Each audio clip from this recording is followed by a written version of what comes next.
just watching film and watching them today, Ohio State has a really, really good defensive team, really good. And you're watching a team that plays defense, buys into it, and then very skilled defenders on the perimeter. And really proud of the way our guys worked.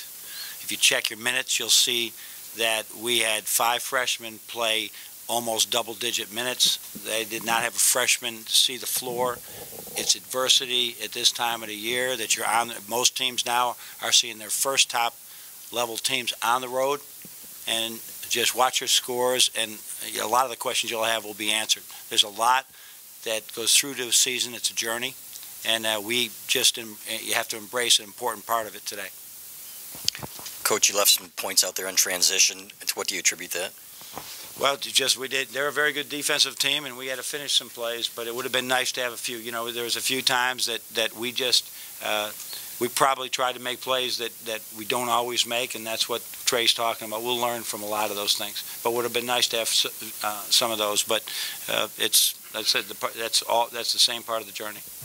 John, what were you telling them as you were coming back and chipping away at that 21-point deficit? I mean, when you got it down to 12 at halftime, and then as you finally got it tied. There's only way we're doing this, guys. Stop by stop, possession by possession, and we felt we had to be more efficient offensively. Whenever we got away from just patience and poise on offense, it got us in trouble. When we were poised with it, we got it, and we did well. We got either good shots or we scored. So that's why we embrace it so much. This is a great opportunity for us to grow as a team.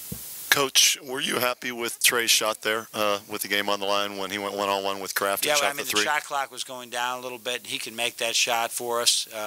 Obviously you'd like something a little bit better, but at that time, that was a pretty good shot, as you could see, because it was like his shot against Arkansas last year. It was halfway down. It could have made a difference in the game.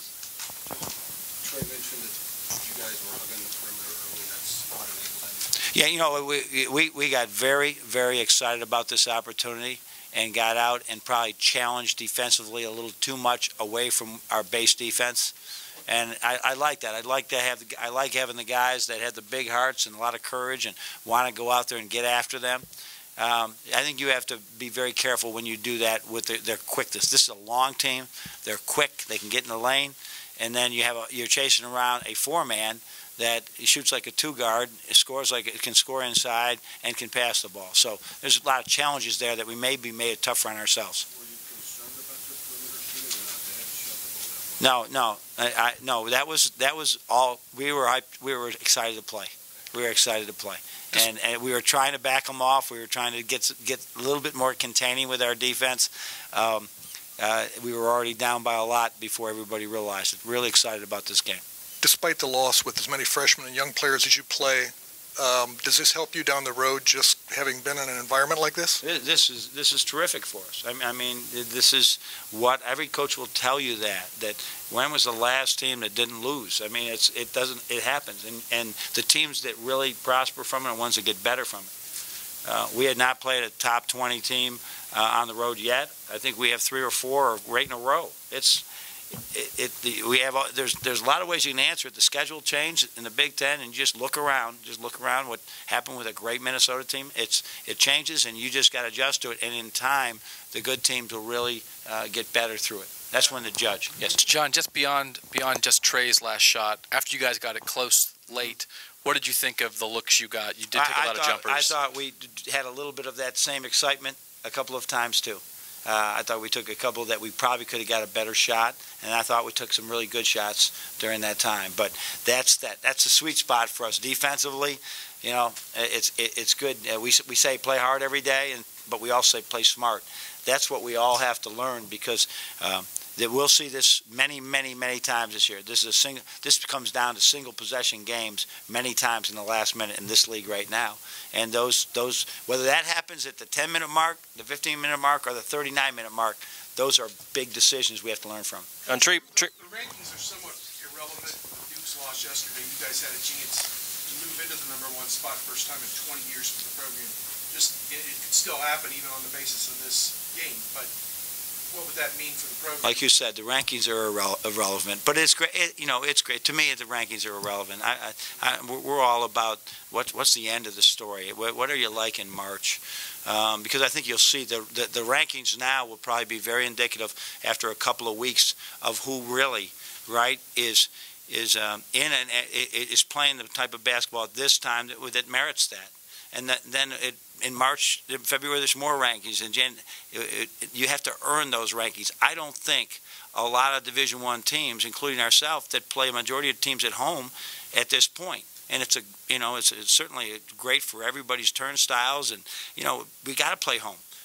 But now you get in the league play. Now the rankings have some relevance to you down the road. John, Trey mentioned the rankings, though. I mean, do you think they obviously knew that it was on the line? I think about it all the time. Were they too high? People are asking me. I mean, our coaches don't really. We just want to get better. That's the big focus. But what's the question? Were the kids too high, given this situation with that and everything else? We were pretty excited. That's where I say. But I can't measure it. I just thought we were really, really amped up for this game. It wasn't, and we came out with everything we had. But sometimes that's not always the best if you're trying to do things that maybe we haven't practiced a great deal. Once again, part of the experience. We've got time for a couple more. After you came out, I think it was from the under-8 timeout, started playing zone, what percentage of the rest of the game did you play? I don't think we had too many things. It has a lot to do with what they do, a gut that our coaching staff would have. With things that they're doing that we haven't covered in scouting reports, that maybe that we don't want to go there because playing zone is one. Playing zone, how they're playing is important. So it was an option. It worked back and forth. I don't know what our plus minus was in zone, but yeah. Before the game started, Coach, did you plan to play very much zone or any at all? We always have a couple things in our package to make sure of. So we'll every game we try to have a package for everything. But our base defense has been, anybody's watched us play, we've been playing man for the last 3 years, 90%. So all you guys who still think I'm a 1-3-1 guy, it rarely happens. But if you want to keep saying it, maybe the other teams will believe it. John.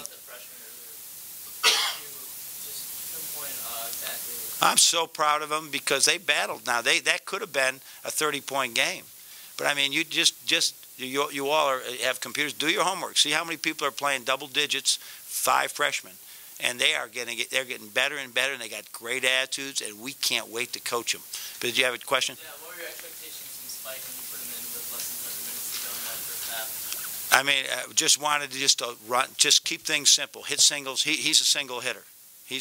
But even he took a step back 3 in transition, which probably isn't what he's. But you got to applaud that. You got to say, all right, he's not wilting. He wants to make it happen. But we have to. I don't know how many guys thought some of those things. This was going to become a single possession game.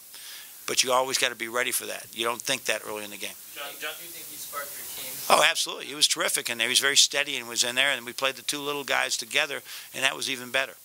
Last question. Nick had a tough time with the stage of it, kind of fresh. No. He got in foul trouble, which was the first time, so that took a lot of his minutes. But whether they put Scott on him, whether they put different defenders on him, I'm just telling you, this team and Thad's teams have always been this way.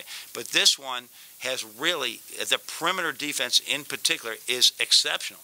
Why? They've been doing the same shell drills for 2, 3, or 4 years. They really work at this, and they're really good at it. And that's what it comes down to, a matchup of sometimes a 21-year-old against an 18-year-old or a tremendous defender doing things. Kraft is as good as there is I've ever seen. He's tremendous, and so he's going to be good, and you just got to applaud that, and you just say, okay, we got to continue to get better because they're going to continue to get better. But Thad's a great defensive coach, and they got great defenders, and that combination is very good. Thank you. Thanks.